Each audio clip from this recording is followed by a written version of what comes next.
¿Qué tiene que ver un político con el precio de Bitcoin? Bueno, resulta que la conexión es mucho más fuerte de lo que podríamos pensar.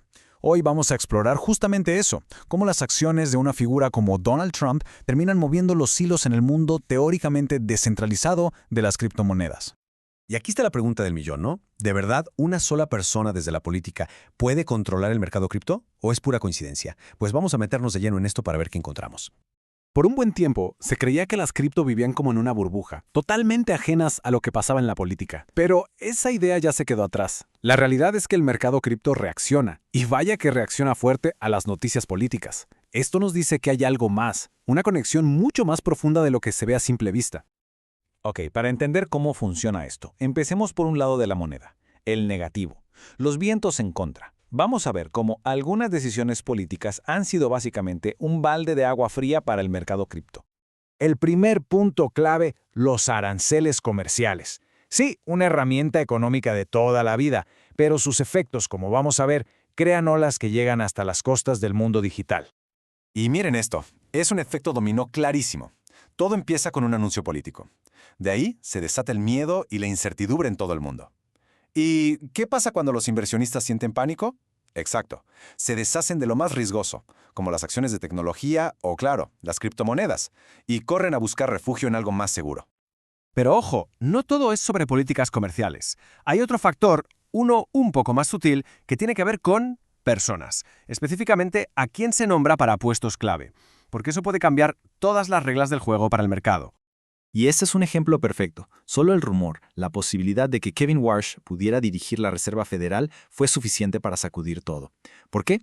Porque el mercado pensó, este señor significa políticas más restrictivas, o sea, menos liquidez. Y la liquidez es básicamente el dinero que hay disponible para invertir. Si hay menos dinero circulando, los activos de alto riesgo como Bitcoin, pues tienden a bajar de precio.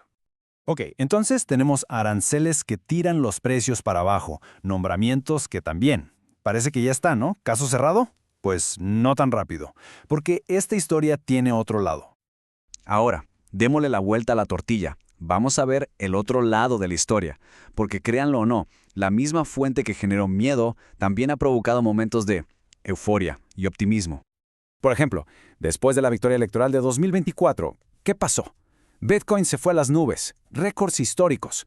El mercado lo vio como una luz verde, una señal de que venían políticas más amigables para el mundo cripto.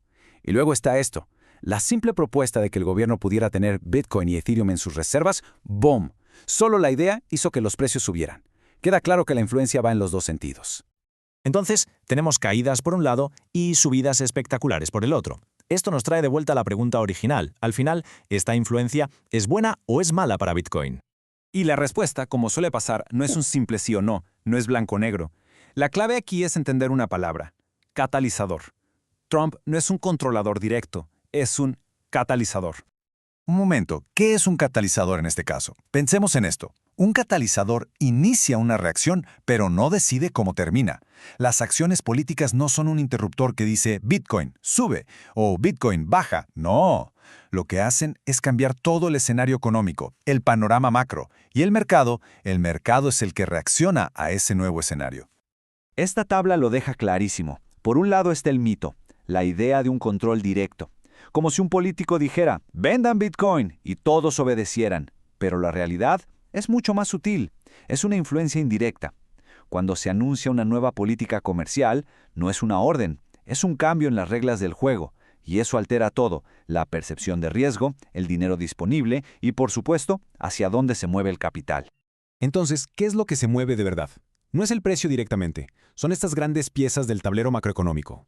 Lo más importante, como vemos, es la percepción de riesgo global. Esa es la gran rebanada del pastel. Luego viene la liquidez del mercado, o sea, cuánta plata hay para invertir. Después, las decisiones de los grandes jugadores, los fondos institucionales. Y por último, cómo se redistribuye el capital. Esas son las verdaderas palancas que se mueven. Ok, ya entendimos el cómo. El mecanismo está claro. Pero la gran pregunta es, ¿y por qué esto importa tanto, justo ahora? Aquí está el resumen de todo. Lo más importante, el mundo cripto ya no es una isla solitaria, ya está conectado. Las decisiones políticas, como vimos, le pegan directo a la liquidez global y a cómo se percibe el riesgo. ¿La lección? Para entender el mercado cripto hoy no alcanza con mirar los gráficos, hay que levantar la vista y entender de geopolítica. Lo que vemos en los precios es una mezcla de emoción del momento y al mismo tiempo de cambios estructurales muy profundos. Cripto y las finanzas tradicionales están cada vez más entrelazadas. Así que para cerrar, la idea es esta.